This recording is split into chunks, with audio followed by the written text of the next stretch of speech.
Hey, what is up you guys? It is Ashley Monet and I'm back again with another video. All I do is adore you all of the time. I like to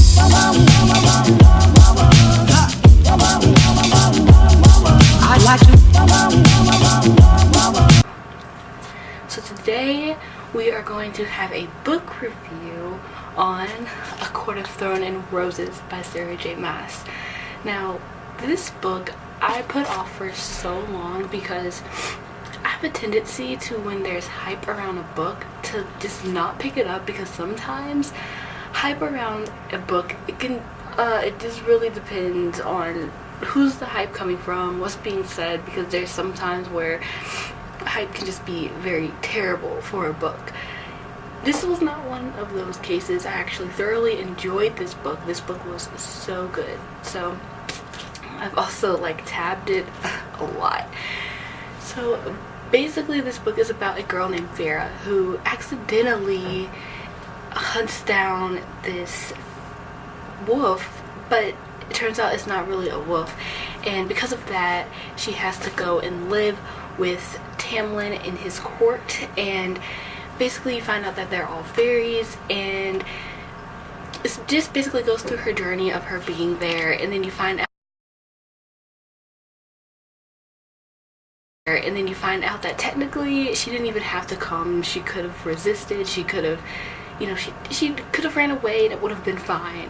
And also everything that they know about fairies is basically a lie. So I thought that was kind of cool how that was in the book.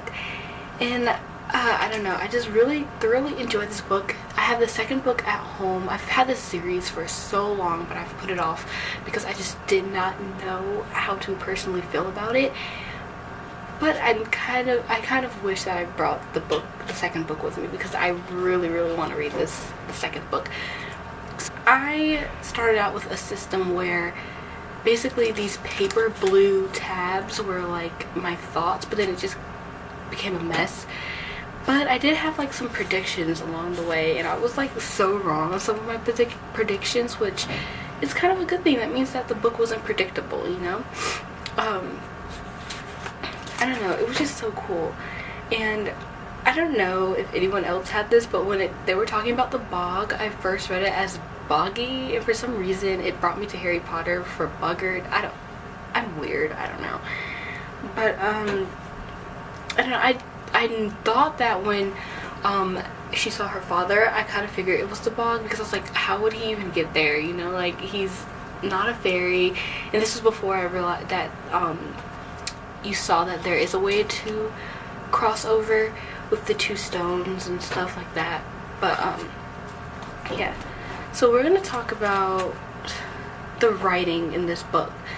The writing was so good, it flowed throughout the book. It wasn't very choppy, it wasn't very hard to understand or anything like that. I just really like how it was written. It was really nice. The world building was also done very nicely, I would say, because usually when I go into fantasy books, and this is any fantasy book ever, usually it takes me a second to really get into the world and get into just the world building. It takes me a minute. I actually didn't find that a problem with this book, which is why I think I loved it from the jump. Usually it takes 100 pages for me to fully invest myself into a book.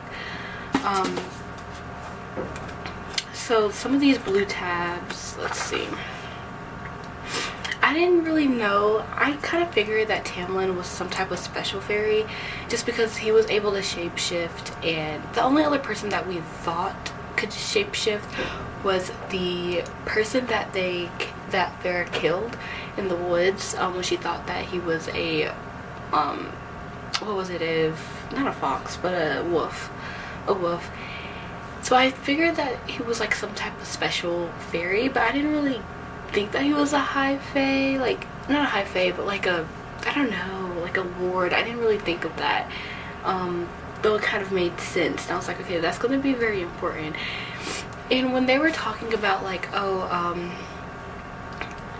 you find out in the end that his heart is like made of stone, it kind of made me wonder, like, can he really feel feelings? You know what I'm saying? Like, I understand he has a brain and is fully functioning, but I'm like, how does he love someone? Like, how does he like Farrah? Like, he just, his heart is stone. He shouldn't be able to do those things.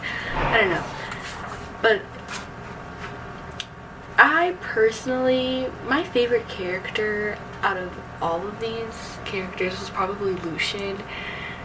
I don't know why. He was just very snarky, and I understand that he tried to like set Farrah up, which was kind of hilarious. Cause like, if she believed that, I would have been like, okay, really, chickens, dead chickens, really. But I don't know, I just really liked him as a character. I'm not quite sure why. Like, we didn't really see him develop too much, except for towards the end during the trials. But I don't know, I just really liked his character, and I don't know, I just thought that him and Farrah's relationship was going to be very like brother and sister type relationship, and I don't know, I really enjoyed reading that. The dialogue between the characters were also very well done. Usually, sometimes, you know, dialogue can be very, to say the least, very awkward sometimes between characters, but I personally loved the dialogue between the characters. I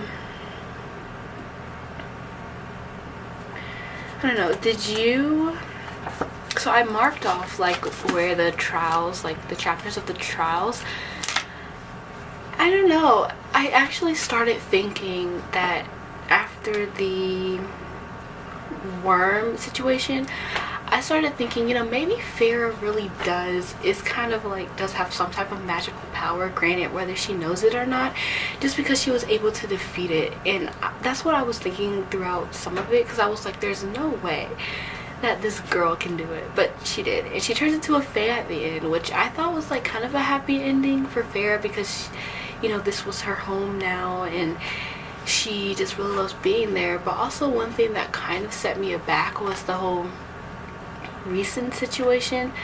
Like, what could he possibly want with Farrah? You know what I'm saying? And I kind of get that he wants to hurt Tamlin in some type of way, but I don't know, like, what could he possibly want from Farrah that, you know, he can't find somewhere else? Also, I kind of want to know, like, he was saying, I might be wrong, I might have read it wrong, or I'm not remembering correctly, but some of these creatures that were coming into Tamlin's land were from the Summer Court.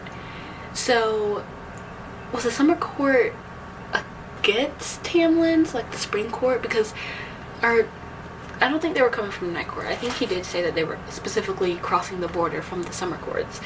So, like, I'm just very confused as to, like, because, like, it seemed like during the trials, you know, the Summer Court was kind of with them, and to a certain degree. I do believe that one of the Summer Court members, or either the High Fae of that Summer Court, tried to run away,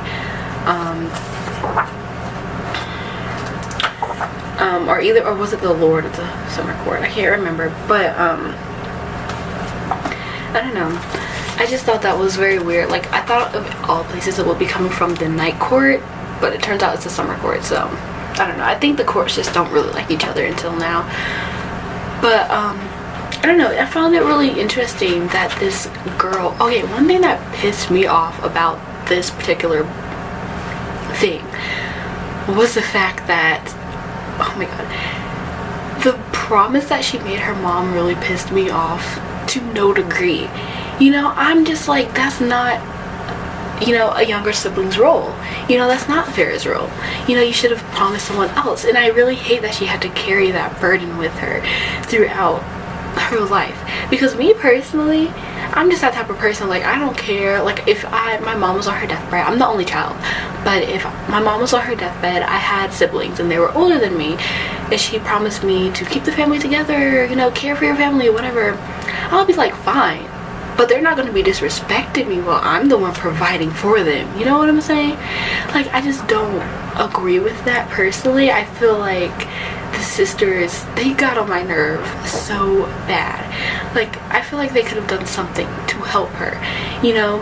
And I feel like, I can't remember which one was the oldest, but I feel like the oldest should have tried to help Farrah.